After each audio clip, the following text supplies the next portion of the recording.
આપ જોઈ રહ્યા છો પંચમહાલ જિલ્લાના શહેરા તાલુકાના વાડી વલ્લભપુરનો જે રસ્તો એકદમ બિસ્માર થઈ ગયો છે। આ રસ્તો 2-3 વર્ષ અગાઉ બન્યો હતો, પરંતુ માર્ગ મકાન વિભાગના જે અધિકારીઓ છે તેની મિલીભગત અને આ રસ્તો બનાવનાર કોન્ટ્રાક્ટરની મિલીભગતના કારણે આપ જોઈ રહ્યા છો બિલકુલ રસ્તો ઉખડ પાખડ થઈ ગયેલો હોય।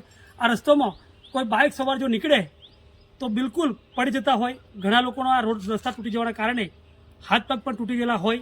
આપ જોઈ રહ્યા છો સામે પણ રસ્તો બિલકુલ બિસ્માર થઈ ગયેલો હોય, તૂટી ગયેલો હોય।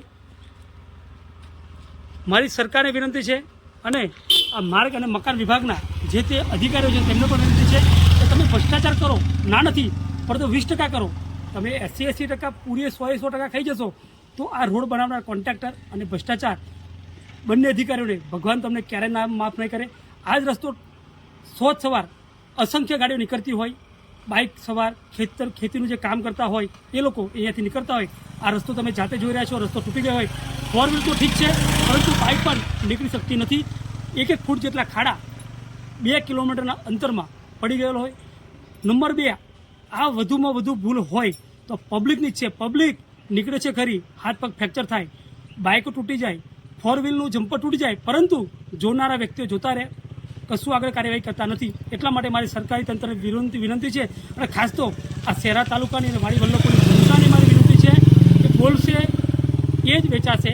પબ્લિકનો અવાજ ભ્રષ્ટાચાર સુધી પહોંચશે, પબ્લિકનો અવાજ કોન્ટ્રાક્ટર સુધી પહોંચશે, પબ્લિકનો અવાજ સરકારી કચેરીમાં પહોંચશે તો જ આ રસ્તો બનશે। એટલે મારી ફરીથી વિનંતી છે, પબ્લિકને પણ વિનંતી છે અને સરકારી અધિકારીઓને પણ વિનંતી છે અને કામચોર પૈસા ખાઈ જનારા અધિકારીઓને કોન્ટ્રાક્ટરોને જે પબ્લિક તમે જે પૈસા ખાવ છો, સરકારનું ટેન્ડર ભલે હોય, સરકાર ભલે ટેન્ડર બહાર પડતું હોય, પરંતુ આખરે આ પૈસા જે છે પબ્લિકના પરસેવાના પૈસા છે, પબ્લિકના ટેક્સના પૈસા છે।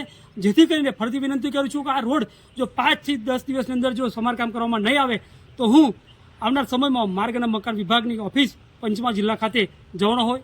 જય માતાજી, જય હિન્દ।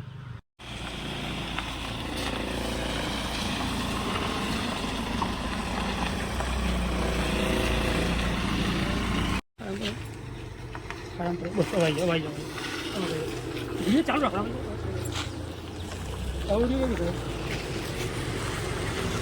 કોંગ્રેસ પ્રદેશ આ બોલો